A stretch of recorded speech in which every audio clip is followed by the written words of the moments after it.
Welcome back to Rapid Pips, and today it is the second video of my playlist where you can learn Forex from zero to pro. And today we're gonna talk about introduction to charts, where we will be learning about different type of chart, example line chart, bar chart, and candlesticks.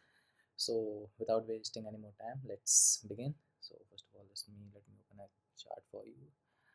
So here we have a gold chart you can see in a 15-minute time frame. So first of all, talking about line chart. तो line chart में क्या होता है कि आप line chart में आप जो है मार्केट का ओवरव्यू देख सकते हैं कि सिंपल लाइन होती है कि यहाँ से मार्केट यहाँ से ऊपर गई है, इस पॉइंट तक गई, नीचे गई, फिर यहाँ पे नीचे एक छोटा सा डंप करके वापस ऊपर जाके वापस नीचे आ रही है। तो आप लाइन चार्ट में क्या कर सकते हैं कि आप व्यू देख सकते हैं कि मार्केट किस साइड मूव कर रही है। यहाँ पे डाउन ट्रेंड है तो ये आपको सिंपल तुरंत ओवरव्यू मिल जाता है कि मार्केट किस साइड मूव दे रही है। Basic something you can say overall market directions के बारे में होता है कि लॉन्ग टर्म ट्रेड्स क्या हो सकते हैं। देन दूसरा जो हमारा चार्ट आता है वो होता है बार। तो बार चार्ट में क्या होता है, ये लाइन चार्ट से थोड़ा सा डिफरेंट होता है। इसके अंदर हमारे पास ये जो पॉइंट है यहाँ पे यहाँ पे कैंडल ओपन हुई है, एक ओपनिंग प्राइस मिल जाता है, एक क्लोजिंग प्राइस मिल जाएगा किस पॉइंट पे मार्केट क्लोज हुई है, एक हमको यहाँ पे हाई मिल गया इस कैंडल का, ये इस कैंडल का लो मिल गया। ये हमें ऊपर से यहाँ पे हम टाइम फ्रेम के हिसाब से देख सकते हैं कि टाइम फ्रेम में हमको पता लग रहा है कि 15 मिनट के टाइम फ्रेम में कितना वॉल्यूम था मार्केट के अंदर, कि 15 मिनट में मार्केट इतना मूव करी। इस पॉइंट पे आप आगे देख सकते हैं कि यहाँ पे मार्केट ओपन हुई, यहाँ पे क्लोज हुई, ये इसका हाई है और ये इसका लो है। सेम सिनेरियोज है। Red means bearish, market selling side dominant है, सेलर्स यहाँ पे डोमिनेंट है। ग्रीन मतलब कि बुलिश, मतलब कि यहाँ पे बायर्स जो है आपके डोमिनेंट है। Then talking about the third type of graph, this is candlesticks. तो बेसिकली जितनी भी हम लोग ट्रेड्स लेते हैं या जो बेसिकली सबसे ज़्यादा ट्रेडर्स जो यूज़ करते हैं वो होता है कैंडलस्टिक्स। सबसे ज़्यादा यूज़ होने वाला होता है। रीज़न यहाँ पे आपको बहुत अच्छे से ओवरव्यू मिलता है मार्केट का कि 15 मिनट की कैंडल यहाँ पे एक बड़ी सी ग्रीन कैंडल बनी है, then again green candle follow by another green candle, then we have a big red candle over here. Same market जो है ये कैंडल यहाँ पे ओपन हुई, यहाँ पे क्लोज हुई, इसने यहाँ तक का लो लगाया। एग्जाम्पल मार्केट यहाँ पे ओपन हुई, ऊपर गई, नीचे गई, करते करते करते यहाँ तक आई थी, बट अगेन 15 मिनट के टाइम फ्रेम में ये ऊपर वापस यहाँ तक चली गई। तो ये होता है चार्ट रीड करने तरीका कि आप कैसे कर सकते हो। ये 15 मिनट का टाइम फ्रेम है, जैसे 15 मिनट में ये हुआ। सेम अगर आप इसी कैंडल को 1 मिनट में देखो तो 1 मिनट में एग्जाम्पल ये था कि मार्केट यहाँ तक गई, आप 11:45 का टाइम दे सकते हो। 11:45 पे यहाँ पे ओपन हुई, इतना हाई मारी और लो पे क्लोज हुई, then green green red again ये फॉल आते थे 45 से। 15 मिनट की कैंडल में देखा जाए तो इसने यहाँ पे क्लोजिंग दिया अप्रॉक्सीमेशन 47:24 पे। तो सेम चीज़ यहाँ पे हम 15 मिनट में आके देखेंगे तो सेम सिनेरियोज 11:45 की जो कैंडल होगी हमारी, जो कि ये रही 11:45 की कैंडल, ये देखिए ये 24 पे यहाँ पे इसने क्लोजिंग दी है। तो ये हमें एनालाइज कर सकते हैं कि 15 मिनट में मार्केट कितना मूव करी है। Then same green means bullish, red मतलब कि बियरिश। देन ये जो पूरी देखिए ये जो कैंडल है इसका ये रहा हाई, ये रहा लो। तो ये जो पार्ट है जहाँ तक मतलब मार्केट नीचे आके ऊपर गई तो उसे विक कहते हैं कि मार्केट ने ये इतना बड़ा विक बनाया है। कितना बड़ा विक बनाया है, यहाँ से अगर इसका लो देखेंगे, यहाँ से लेकर इस पॉइंट तक ये 12.842 का इसने विक बनाया। ये जो है बॉडी कहलाती है। बॉडी इसलिए कहा जाता है इसे क्योंकि मार्केट यहाँ से ओपन हुई, 15 मिनट के टाइम फ्रेम में यहाँ से लेकर यहाँ तक आई, तो ये बॉडी कहलाएगा। और ये वाला पार्ट जो हमारा है ये जो है हमारा विक कहलाता है। देन जो हम लोग का कैंडलस्टिक बेसिक्स जो आपको पता होना चाहिए, ये सारे कैंडल्स को हम लोग कहते क्या हैं। अब कैंडल्स तो हमने जान लिया कि यहाँ पे ये बॉडी हो गई, ये विक हो गई। अब कैंडल्स ये जो है शो क्या करते हैं, एग्जांपल हम दिखाते हैं। सबसे पहले कैंडल जो हमें जाननी चाहिए होती है डोजी कैंडल। डोजी कैंडल एक ऐसी कैंडल जिसका बॉडी होता ही नहीं है। स्केल विक होती है। एग्जांपल हम देख सकते हैं ये वाली कैंडल, ये वाली जो कैंडल है 830 की, ये एक डोजी कैंडल है। डोजी मतलब कि यहाँ पे मार्केट ओपन हुई, इतना नीचे गई, इतना ऊपर गई, इसका ये लो गया, ये हाई गया, और क्लोजिंग जो है इसने उसी पॉइंट पे दे दी। मतलब कि 15 मिनट में ना तो ये ऊपर जा पाई या तो नीचे जा पाई, इसी पे क्लोज कर दी। ये डोजी है।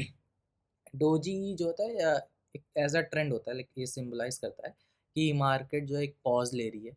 उसको लाइक अभी कंफ्यूजन है मार्केट के अंदर कि मार्केट ऊपर जा सकती है, नीचे जा सकती है, इसको कुछ कंफर्मेशन नहीं है। तो मोस्ट प्रोबेबली चांस होते हैं रिवर्सल की, कि मार्केट डाउन ट्रेंड में थी, ऊपर आई, डोजी बनाई। अब डोजी का हाई अगर टूट जाता है हमारा, तो मार्केट रिवर्स खा के ऊपर चली जाती है। देन बात करते हैं नेक्स्ट कैंडल की, वो थी हैमर। हैमर ऐसी कैंडल होती है जिसके अंदर लाइक विक बड़ी होती है और बॉडी ऊपर क्लोज करती है। जैसे ये एक जो हमारी कैंडल है 945 की, इसे हम एक हैमर कैंडल कर सकते हैं। रीज़न, मार्केट यहाँ पे ओपन हुई, ये वाली कैंडल जो यहाँ पे ओपन हुई, इसने यहाँ तक का लो लगाया, यहाँ तक का हाई लगाया, और इसने यहाँ क्लोज किया। मतलब कि सेलर्स यहाँ पे डोमिनेट होना चाह रहे थे, बट वो डोमिनेट हो नहीं पाए, बायर्स ने उन्हें डोमिनेट करके ऊपर ले आया। ये एक साइन होता है मतलब बुलिश कैंडल का। तो सेलर्स जो थे पुश किया प्राइस को, पर वो सक्सेसफुल नहीं हो पाए, बायर्स ने वापस ऊपर आके ऊपर कर दिया। Then talking about next candle, जो हम कहते हैं उसे कहते हैं shooting star.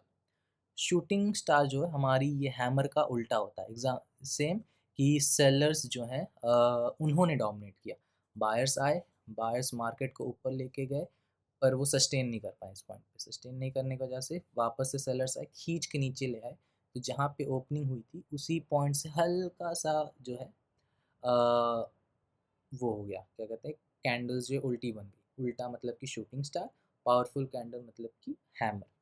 Then talking about the next candle, we have the bullish engulfing and the bearish engulfing.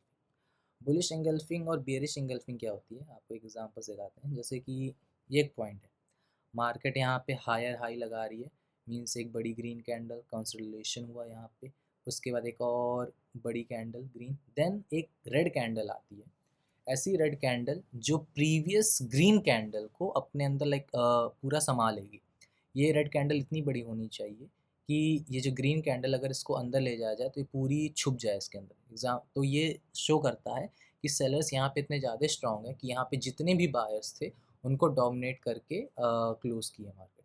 तो ये जो साइन होता है बेरिश एंगल्फिंग, ये एक इंडिकेशन होता है कि यहाँ पे सेलर्स जो है स्ट्रॉन्ग है। यहाँ से मोस्ट प्रोबेबली चांसेस जो हैं वो है रिवर्सल के, लाइक यहाँ पे सेलर्स डोमिनेट है तो सेल साइड मूव आएगा।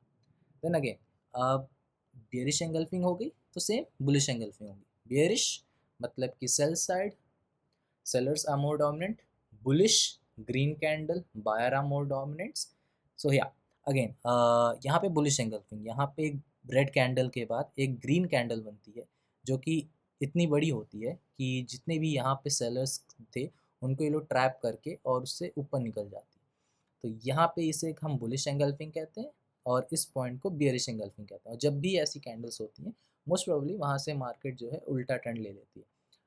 बाई साइड था पूरा, बियरिश एंगल्फिंग बनी, पूरा डाउन चला गया। यहाँ पे बुलिश एंगल्फिंग बनी, मार्केट अप चली गई। देन अगेन ये सारी चीज़ हैं। अगेन यहाँ पे एक और बुलिश एंगल्फिंग बनी, बुलिश कह रहे हैं, यहाँ पे एक और एक बियरिश एंगल्फिंग बनी। यहाँ के जितने भी बायर्स वो ट्रैप हो गए और यहाँ से सीधे नीचे आ गए। अब ये सारे जितने भी कैंडल्स हैं आपने सीखे। अब ज़रूरी नहीं है कि हर बार अगर बियरिश एंगल्फिंग दिख रही है तो मार्केट वहाँ से सेल होगी। यहाँ पे भी देख सकते हो, यहाँ पे जो है देखिए अब बनना कहाँ चाहिए। अब टॉप है, मार्केट ऊपर जा रही है और जाते जाते तब बियरिश एंगल्फिंग बने तो ये इंडिकेशन है कि हाँ यहाँ पे सेलर्स ज़्यादा डोमिनेंट है, क्योंकि जितने भी बायर्स यहाँ से ऊपर आए थे उनको इन सेलर्स ने हरा के बियरिश एंगल्फिंग बनाई है। अब यहाँ पे क्या हुआ, एक अच्छी बाइंग आ रही है, बड़ी कैंडल है, एक रेड कैंडल आई, जस्ट अगेन एक और बुलिश एंगल्फिंग बनी है। बट ये बुलिश एंगल्फिंग जो है टॉप पे बनी है, यानी कि बाइंग साइड में ही बुलिश एंगल्फिंग बनना।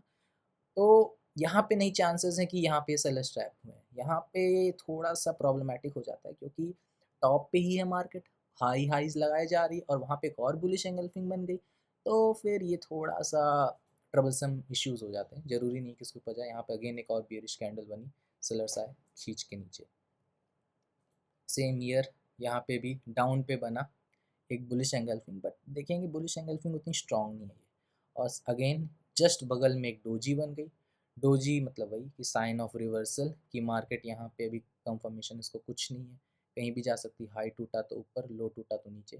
सेम नीचे आया, कंसोलेट किया। कंसोलेशन मतलब कि एक ऐसा पॉइंट, जैसे कि आपको दिखा दें कि एक सेकेंड, ये पॉइंट हो गया और फिर एक ये पॉइंट होगा। ये जो पॉइंट है, ये पूरा रेंज जो है ये कंसोलिडेशन जोन है। मतलब कि एक मार्केट जो है एक पैटर्न के अंदर जो है एक दो लाइंस के नीचे एक सपोर्ट और रेजिस्टेंस के अंदर फंस के रह गई है, कि ना रेजिस्टेंस तोड़ के ऊपर जा पा रही है, ना सपोर्ट तोड़ के नीचे आ पा रही है। तो इससे जो है हम लोग कंसोलिडेशन जोन कहते हैं, कि मार्केट जो है उसको कहीं पता नहीं है कि ये ना ऊपर जा पा रही है ना नीचे जा, वो फंस गई है इस पॉइंट के अंदर। देन नेक्स्ट जो हमें और जानना चाहिए वो है सपोर्ट रेजिस्टेंस, जो मैंने आपको बताया just. Support resistance, support resistance क्या होता है कि सपोर्ट रेजिस्टेंस एक ऐसा पॉइंट जहाँ पे सबसे ज़्यादा लिक्विडिटी है, लाइक सबसे ज़्यादा लिक्विडिटी इन दिस सिनेरियोस। एक ये एक पॉइंट है जहाँ से मार्केट जो है हमेशा रिवर्स ले रही है, like number of sellers over here are way far more than the buyers. यहाँ से मार्केट ऊपर आ रही है बहुत नीचे से, यहाँ से आप देख सकते हो इस पॉइंट से मार्केट जो है बुल रन पकड़ ली, कि यहाँ से bullish candle, bullish bullish bullish bullish. इस पॉइंट पे आते ही एक बेरिश कैंडल बनती है और मार्केट डंप हो जाती है। अगेन मार्केट ट्राई करती है, इस पॉइंट को टच करती है, अगेन फॉल कर जाती है, अगेन टच किया, फॉल कर गई। तो ये जो एक पॉइंट है, ये जो एक लाइन है 47,118 की, एक रेजिस्टेंस है इन सारी कैंडल्स के लिए। रेजिस्टेंस मतलब कि यहाँ पे सेलर्स की क्वांटिटी बहुत ज़्यादा है, कि बायर्स जो है उन्हें डोमिनेट नहीं कर पा रहे, हमेशा सेलर्स डोमिनेट करके मार्केट नीचे ले आ रहे हैं। अब यहाँ पे क्या हुआ, एक कैंडल बनी, देन नेक्स्ट कैंडल इतनी बड़ी बनी कि ये जितने भी यहाँ पे सेलर्स थे वो ट्रैप हो गए इस सिंगल कैंडल की वजह से। तब ये जो लाइन है वो एज अ सपोर्ट काम करेगी। सपोर्ट यानी कि जैसे रेजिस्टेंस मार्केट ऊपर जाने से रोकती है, सपोर्ट सेम उसी पॉइंट ऐसा होता है जहाँ से मार्केट को नीचे जाने से रोकती है। रेजिस्टेंस ऊपर जाने से रोकेगा, सपोर्ट नीचे आने से रोकेगा। सपोर्ट मतलब कि एक डिमांड जोन है, मतलब कि ये सप्लाई जोन है, यहाँ पे डिमांड नहीं, सॉरी सप्लाई जोन है। सप्लाई और सपोर्ट एक होते हैं। सप्लाई यानी कि हमेशा वहाँ पे सप्लाई हो रही है, ठीक है। तो ये देखिए यहाँ पे इतनी बड़ी रेंज थी जहाँ पे मार्केट कंफ्यूजन में थी, बार बार इसको सपोर्ट, सपोर्ट ब्रेक हुआ, अगेन ट्राई कर रही है, रेजिस्टेंस की तरह इस लाइन ने वर्क किया, फॉल आ गया, अगेन ब्रेकआउट हुआ, again break down, breakout, break down. तो अब यहाँ पे इनकन्सिस्टेंसी है मार्केट के अंदर, मार्केट ट्राई तो कर रही है पर ना ऊपर जा पा रही है ना नीचे जा पा रही। प्रीवियसली हम आके देखते हैं और आपको सपोर्ट रेजिस्टेंस कहाँ दिख रहा है, एक ऐसा पॉइंट जहाँ से मार्केट हमेशा या तो अप मूव दी है या तो डाउन मूव दी है। तो एक पॉइंट हमारे नज़र में एक ये है, एक ऐसा पॉइंट जहाँ से मार्केट जो है रिजेक्शन ले रही है। यहाँ से मार्केट टच करी, फॉल कर गई, अगेन ट्राई किया, फॉल कर गई, ब्रेकआउट हुआ, बट ये ब्रेकआउट जो है सस्टेन नहीं किया। यहाँ से वापस ब्रेकआउट के बाद सेलर्स आ गए, सेलर्स ने खींच के मार्केट नीचे लाई, फिर से बायर्स ने ट्राई किया ऊपर ले जाने का, बट वो फेल हो गए, रेजिस्टेंस लेवल फॉल आ गया। देन अगेन रेजिस्टेंस आपको समझ आ गया, अब सपोर्ट समझते हैं। सपोर्ट एक ऐसा पॉइंट जहाँ से मार्केट हमेशा ऊपर की तरफ भागती है। तो एक ये पॉइंट था, मार्केट यहाँ पर आई, टच किया, ऊपर चली गई, वापस नीचे आया, टच किया, ऊपर चली गई। यहाँ पे बहुत ज़्यादा बायर्स बैठे हैं कि जब भी सेलिंग यहाँ पे आती वीक हो जाती है, बायर्स यहाँ पे डोमिनेट होकर ऊपर लेके चले जाते हैं। अगेन जब भी एक कोई सपोर्ट टूटता है तो वो रेजिस्टेंस बन जाता है उस मार्केट के लिए। सपोर्ट ब्रेक हुआ, अब ये रेजिस्टेंस है, मार्केट नीचे गई, वापस ऊपर आई, इस लाइन को वापस टच किया, इसको ब्रेक करना चाहा पर वो ब्रेक नहीं कर पाई, क्योंकि ये अब एज अ रेजिस्टेंस वर्क कर रहा है इन सारे जो हैं बायर्स के लिए। ये बायर्स जैसे यहाँ पे आते हैं, सेलिंग यहाँ पे स्ट्रॉन्ग है, सेल होके नीचे आ गए। Same again as a support यहाँ इन सब के लिए वर्क कर रहा था, पॉइंट पे आई, सस्टेन किया, ऊपर रिवर्स कर गई। तो ये कॉन्सेप्ट हो गया सपोर्ट और रेजिस्टेंस का। सेम जब भी एक सपोर्ट या फिर रेजिस्टेंस टूटता है तो वो नया रेजिस्टेंस या फिर सपोर्ट बन जाएगा। जैसे कि ये सपोर्ट टूटा, तब ये नया रेजिस्टेंस बन गया, ये सपोर्ट यहाँ पे टूटा, this is the new resistance for the market. अब इन सारे टर्म्स के लिए ये रेजिस्टेंस है, रेजिस्टेंस ब्रेक हुआ, अब इन सब के लिए ये सब सपोर्ट लाइन बन गई है।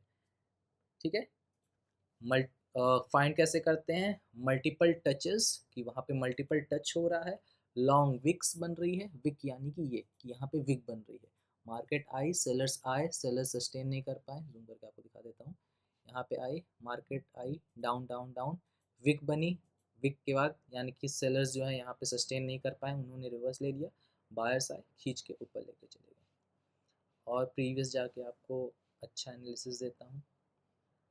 और एग्जांपल, अब ये एक पॉइंट है, यहाँ से मार्केट रिवर्स ली, एक हम ये लाइन बना सकते हैं, देन आप देख सकते हैं एक ये भी छोटी सी एक लाइन बन सकती है हमारी इस पॉइंट पे, कि यहाँ पे विक बन रही है और मार्केट जो है सस्टेन नहीं कर पा रही, एग्जाम सेम, यहाँ पर विक बना, मार्केट जो है मतलब सेलर्स यहाँ पे वीक हो गए, बायर्स ने डोमिनेट किया, ऊपर लेके चले गए, एज अ पॉइंट जहाँ पे मैक्सिमम विक्स बन रही हैं और कंसोलिडेशन एरिया है, मतलब कंसोलिडेट कर रही है मार्केट, मतलब कि वहाँ पे ट्राई कर रही है ऊपर जाना, जितना ज़्यादा कंसोलिडेशन होता है उतने ज़्यादा चांसेस होते हैं कि अच्छा मूव आएगा, क्योंकि एग्जाम्पल समझे, दो लोग ऐसे दो ग्रुप है, आपने टग ऑफ वॉर देखा होगा, टग ऑफ वॉर में दो ग्रुप है, तो एक ऐसा पॉइंट आता है जहाँ पे स्ट्रिंग एकदम रुक जाती है कि ना ये पार्टी जीत रही है ना फिर ये पार्टी जीत रही है, अगेन किसी का एक बंदा भी यहाँ से गिरता है, लूज करता है, या फिर इधर से एक लूज करता है, ये सारे खिंचे हुए इस साइड आते हैं, या फिर ये सारे खिंच के इस साइड जाते हैं, तो सेम यहीं पे वो भी होता है कि यहाँ पे एक अच्छी खासी फाइट चल रही है, दोनों ट्राई कर रहे हैं, बायर्स ट्राई कर रहे हैं ऊपर जाने के लिए, सेलर्स ट्राई कर रहे हैं नीचे लाने के लिए, आप लॉन्ग विक्स देख सकते हो, यहाँ पे बायर्स ने आया, ब्रेकआउट हुआ, सस्टेन नहीं किया, विक बनी, इतनी बड़ी रेड कैंडल, अगेन छोटी छोटी कैंडल्स में स्ट्रॉन्ग कंसोलिडेशन जोन, कि मार्केट बहुत ट्राई कर रही है, दोनों बायर्स और सेलर्स दोनों यहाँ पे बहुत अच्छे तरीके से ट्राई कर रहे हैं कि हम जीत जाएं, बट अगेन डाउन आया, बड़ी विक बनी, बायर्स आए, सेलर्स आए, बूम, बायर्स यहाँ पे जीत गए और एक अच्छा सा हमें अपमूव यहाँ पे मिल गया। देन सपोर्ट रेजिस्टेंस मैटर क्यों करता है इस पॉइंट में, सपोर्ट रेजिस्टेंस इसी वजह से मैटर करता है क्योंकि ये हमें कंफर्मेशन देता है मार्केट में कि हमें कब एंट्री लेनी है, कितना बड़ा स्टॉप लॉस लेना है, क्या करना है, बहुत इंपॉर्टेंट चीज़ है सपोर्ट रेजिस्टेंस। अगर ये चीज़ आपने अच्छे से समझ ली कि सपोर्ट रेजिस्टेंस कैसे वर्क करता है, then like you can be a good trader and a profitable trader। फिर एज आई ऑलवेज से, हमेशा मार्केट के अंदर 50-50% चांसेस रहते हैं, एक ये लाइन मैंने बना दी, ठीक है, अब ऑब्वियसली आप जब भी यहाँ पे ट्रेड लोगे ऑब्वियसली आपके पास 50-50% की प्रोबेबिलिटी रहेगी, या तो 50% चांसेस हैं ये मार्केट यहाँ तक आ जाए, यहाँ से खींच के यहाँ तक आ जाए, या 50% चांसेस है मार्केट यहाँ से ऊपर चली जाए। अब क्या होगा, ये तो 50% कंफर्म है, या तो इधर मूव आएगा या तो इधर मूव आएगा। अब डिपेंड करता है कि ये जो मूव है वो किस साइड आता है और कितना ज़्यादा आता है। अगर ये जो हमारी लाइन थी हमने जो बना रखी थी, मान लीजिए हमने यहाँ पे बाई साइड की ट्रेड ले ली, मैंने यहाँ पे बाई किया, मैंने यहाँ से यहाँ तक बाई कर लिया, अब यहाँ तक तो मार्केट आई ही नहीं, गई हमारे डायरेक्शन में पर वो पलट गई वापस यहाँ पे, तो फ़ायदा क्या हुआ, even though we are right, हमारे जो 50% प्रोबेबिलिटी थी हमने वो जीत ली, अगेन हमें इतना अच्छा मूव नहीं मिला, मतलब यहाँ तक नहीं आई, मार्केट आई हमारे डायरेक्शन में बट जो हमने सोच रखा था जहाँ तक आएगी वहाँ तक नहीं आई। तो हमारा जो टारगेट होना चाहिए और जो हमारा स्टॉप लॉस होना चाहिए, जैसे एग्जांपल सेम इससे मैं आपको इन टूल से दिखाता हूँ, हमने सपोज किया टारगेट हमारा यहाँ तक था, स्टॉप लॉस हमने यहाँ तक का रखा, अब मार्केट क्या करी, मार्केट गई तो ऊपर बट इवेंचुअली ये इतना दूर आके हमें टारगेट देती है, या तो आप वेट कर लो, होल्ड कर लो यहाँ तक का कि हाँ भाई मेरे को इतना बड़ा टारगेट चाहिए मैं यहीं पे करूँगा, इतना बड़ा स्टॉप लॉस है, या आप थोड़ा रियलिस्टिक टारगेट और स्टॉप लॉस रख सकते हो कि मार्केट यहाँ से पहली बार डंप करी है, तो पहला टारगेट आप यहाँ का रखो कि यहाँ से डंप करी है तो मार्केट सबसे पहले यहाँ तक तो टच करेगी करेगी, यहाँ तक तो आएगी, अगर यहाँ नहीं आती है, ब्रेक करती है, देन आप यहाँ का टारगेट रखो। रीज़न क्या है, क्योंकि यहाँ पे एक जो पॉइंट है यहाँ पे बायर्स जो हैं हार गए थे सेलर से, तो मार्केट जब भी बायर्स आएंगे अपने उस पॉइंट तक आएंगे, ठीक है, यहाँ पे आ गए, सेम यहाँ पे भी है, यहाँ पे देखिए यहाँ पे भी एक अच्छा खासा कंसोलिडेशन हो रहा था, उसके बाद मार्केट ने यहाँ भी ट्राई किया, बायर्स आए सेलर्स आए, तो ये पॉइंट अगर ब्रेक होगा देन मार्केट यहाँ पे आएगी। सेम अब अपोजिट भी आपके लिए वर्क करता है कि आपको अगर सेल साइड ट्रेड लेनी है, आपको लगता है कि नहीं मार्केट यहाँ से रिवर्स लेगी, शॉर्ट पोजीशन आपको यहाँ बनानी है, तो ऑब्वियसली आप यहाँ तक का टारगेट मिनिमम रखोगे। रीज़न क्योंकि एक ऐसा पॉइंट है जहाँ से मार्केट हमेशा रिवर्स ले रही है, कि ये स्ट्रॉन्ग बाइंग जोन है, सपोर्ट है, मार्केट जब भी आ रही है आप यहाँ तक का आप स्टॉप लॉस लगा सकते हो। रीज़न यहाँ तक के स्टॉप लॉस का क्या है, मार्केट यहाँ पे आई, वापस चली गई, मार्केट वापस ट्राई किया ऊपर जाने का, अगेन ब्रेक करके नीचे चली गई, तो क्या हमें समझ आया कि एक रेजिस्टेंस लेवल है। अब रेजिस्टेंस देखो यहाँ पे आपको समझ आएगा, मार्केट इतना अच्छा ब्रेकआउट दी, एक पुल बैक दी, पर यहाँ पे ये सपोर्ट लेवल था इसके हिसाब से, क्योंकि ये रेजिस्टेंस था, रेजिस्टेंस यहाँ पे ब्रेक नहीं हुआ, सेलर्स डोमिनेट करके नीचे आ गए, अगेन यहाँ पे बायर्स आए, पूरा इसने ब्रेकआउट दिया, सेलर्स आए, ट्राई किया नीचे आने का, पट रहा वो नीचे नहीं ला पाए, देन अगेन ऊपर, देन वापस सेलर्स धीरे धीरे धीरे स्लो सेलिंग आते आते आते यहाँ पे ब्रेक डाउन हुआ और ये डाउन। तो फिर मेरे ख्याल से आपको ये कॉन्सेप्ट समझ आ गया होगा सपोर्ट एंड रेजिस्टेंस का, और आपको सपोर्ट रेजिस्टेंस क्यों इम्पोर्टेंट है, कि हमारी जो एंट्री है क्यों हमें यहाँ पे बनानी चाहिए, और टारगेट कहाँ तक का रखना चाहिए, ये आपको यहाँ पे समझ आ गया होगा। तो फिर नेक्स्ट वीडियो में मैं आपको और बेटर कुछ स्ट्रैटजीज बताऊँगा, पैटर्न बताऊँगा, जो हमें मोर कंफर्मेशन देते हैं। लाइक एग्जांपल मैं आपको एक हिंट देता हूँ छोटा सा, कि मार्केट जो है जब भी डबल बॉटम बनाती है, डबल बॉटम क्या होता है, एग्जांपल मैं आपको देता हूँ डबल बॉटम का एक अच्छा सा, वो है ये एक अच्छा एग्जांपल है डबल बॉटम का, ये कि ये हमारा एक सपोर्ट लेवल है, मार्केट आई, सपोर्ट टच करी, ऊपर चली गई, मार्केट वापस ट्राई करी सपोर्ट को ब्रेक करने का, बट वो ब्रेक नहीं कर पाई, तो हमारी जो एंट्री होगी वो कभी यहाँ पे बनेगी। यहाँ पे क्यों बनेगी, अब यहाँ पे दो तीन कंफर्मेशन हमें मिल गए, क्या कंफर्मेशन हमें मिले यहाँ पे, वो मैं आपको बताता हूँ कि हमने यहाँ पे एंट्री क्यों ली। ये पॉइंट था जहाँ से बाइंग आई, ठीक है, ऊपर गई मार्केट, वापस सेलर्स आए, मार्केट नीचे ले जाने के लिए आए, पर वो यहाँ पे इसको ब्रेक नहीं कर पाए। अब इस पॉइंट पे क्या हुआ कि जो सेलर्स थे वो आए, और मैंने क्या कहा था, जब भी एक डाउन ट्रेंड चल रहा हो, एक रेड कैंडल के बाद ग्रीन कैंडल बने जो कि इतनी बड़ी हो कि पुरानी कैंडल उसके अंदर जो है पूरी छुप जाए, मतलब कि ये क्या है, एक बुलिश एंगल्फिंग है, this is a sign of trend reversal, कि यहाँ से मार्केट जो है बुलिश हो गई है, जितने सेलर्स थे वो इस कैंडल्स की वजह से ट्रैप हो गए। अब उन सारे कैंडल्स जितने भी यहाँ पे सेलर्स होंगे, उन सारे सेलर्स का स्टॉप लॉस होगा यहाँ कहीं, ये स्टॉप लॉस होगा, तो हमारा पहला टारगेट होना चाहिए था ये, एंड और स्टॉप लॉस हम लोग को यहाँ रखना चाहिए था। रीज़न यहाँ तक स्टॉप लॉस रखने का, क्योंकि ये हमारा सपोर्ट लेवल है, मार्केट वापस इसको टेस्ट करने आएगी, अगर ब्रेक हुआ तो नीचे, नहीं ब्रेक हुआ तो ऊपर, तो मार्केट यहाँ पे आएगी, नहीं आई ऊपर चली गई, तो फिर चला गया डबल बॉटम, यानी ऐसा पॉइंट जहाँ पे एक बार मार्केट टेस्ट करी, अगेन आती है, उसको ब्रेक नहीं कर पाती, डबल बॉटम, एक बॉटम बना, दूसरा बॉटम बना, और ये ऊपर चली गई। So that's all for today's video. See you in next video with more concepts. Till then, keep practicing, keep trading. Thank you.